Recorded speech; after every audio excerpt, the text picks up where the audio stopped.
Children, and welcome to English Honeydew Unit 6 poem The Duck and the Kangaroo. And this interesting poem is written by Edward Lear. In this session, we will be doing part 4 of this unit. Edward Lear was born on 12th May 1812 and he died on 29 Jan 1888. He was an English artist, illustrator, musician, author, and a poet. Now he is known mostly for his contribution in poetry and prose. Introduction of this poem, The Duck and the Kangaroo. It is a humorous poem.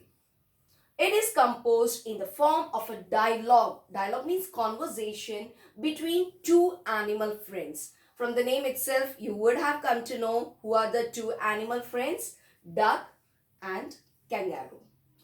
The poem elaborates the desire of a duck confined means limited within the limits of the pond to go beyond and travel the world like the kangaroo did. Two friends, the duck and the kangaroo, are about to set out on a long pleasure trip. See, two friends, all set for a trip. The kangaroo, though happy to carry the duck all the way, on the tip of his tail, can you imagine on the tip of his tail, a duck? That itself is very funny, is wary of her wet feet. But the problem is the wet feet of the duck. So that is really worrying the kangaroo. What will the duck do to make the kangaroo feel comfortable over the land and sea? Now let's see what solution duck is having for his wet feet. Let us find out how they go about it. First stanza, said the duck to the kangaroo. Conversation. In the beginning only I told na it's a dialogue between two friends. Good gracious means oh my God, how you hop. Duck is all praises for kangaroo. Over the fields and water too, how you hop. As if you never would stop. My life, duck is telling, my life is a bore in this nasty pond. Nasty means unpleasant pond. And I long to go out in the world beyond. I want to go beyond the world. I wish I could hop like you, said the duck to the kangaroo. Second stanza. Again, the duck only talking to kangaroo. Please give me a ride. On your back, duck is requesting the kangaroo. Said the duck to the kangaroo. I would sit quite still and say nothing but quack. The duck is telling that I'm not going to open my mouth. I'll sit very quietly. But I'll say only quack. This is a sound made by duck. Quack, quack. The whole of the long day through, I'll be sitting quietly the whole day. And we would go to the Dee and the Jelly Bolly. Actually, there's no place called Dee and Jelly Bolly. It's just the imagination of the poet. So this is how creatively a poem is written. Over the land and over the sea. Please take me on a ride, oh do, said the duck to the kangaroo. Now see how the poet has used the rhyming words. Do, kangaroo. He has formed the words, okay, so that he can beautify his poem.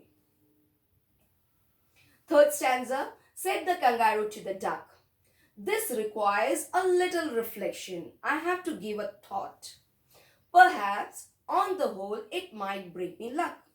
He is very positive. He is telling it might bring a luck for me. And there seems one objection. There's one problem, which is if you will let me speak so bold. He's telling I can only say if you allow me to speak that. And what is that thing?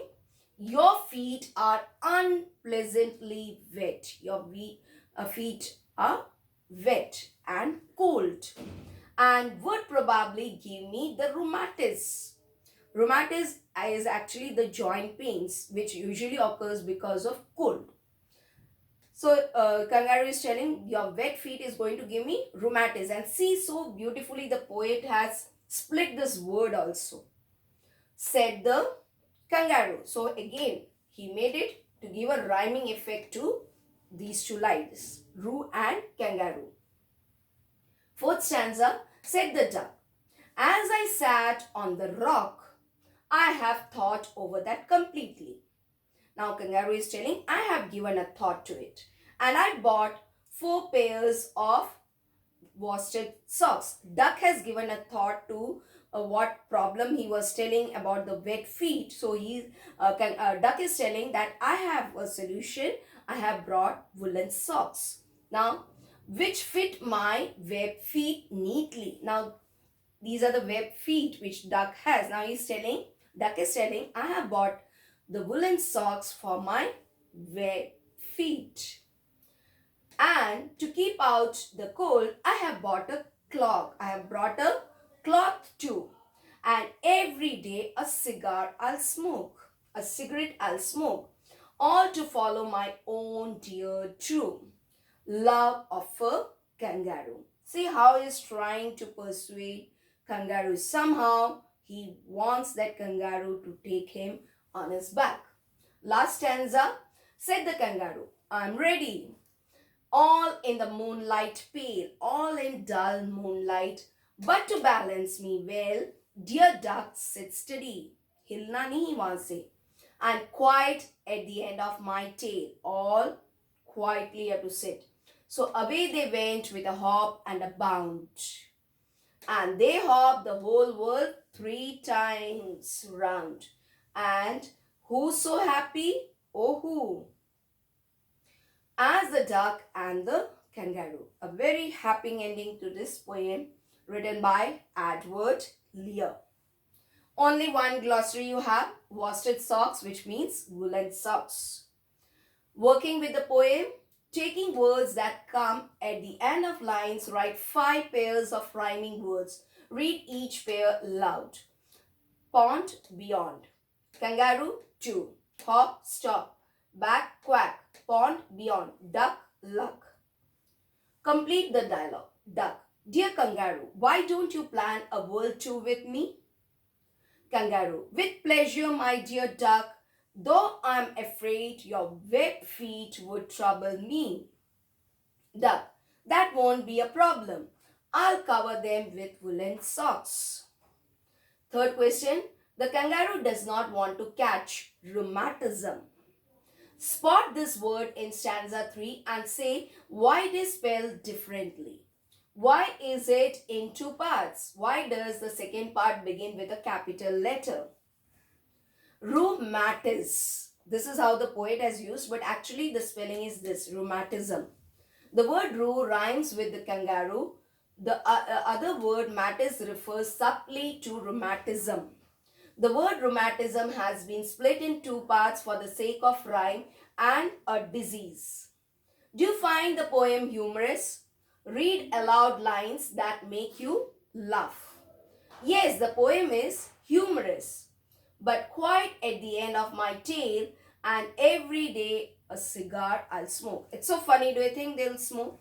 And the other thing, do you think kangaroo would be able to balance the duck? No. Summary of this poem. The duck raises the kangaroo and the way he hops so gracefully over the fields and water. The duck feels sorry for himself as his own life is really boring in the nasty pond. The duck wishes he could hop like the kangaroo and see the world beyond the pond. This poem gives a beautiful message that you cannot enjoy your life if you are stuck in a boring routine. One should enjoy many adventures and try new things to get over the boredom of a fixed routine. Now there is a small poem. I'll just read out. It's just for reading purpose. A February surprise. The trees are still asleep today and do not seem to know. A storm came by last night and heaped their branches full of snow. See how they start up with surprise as one by one they wake. Why gracious me, they seem to say and give themselves a shake. Written by Ralph Massillona. Write the poem The Duck and the Kangaroo in the notebook. Write the meanings in the notebook. Write question number 1, 3 and 4 in notebook and write question number 2 in the textbook. Thank you and do complete your work.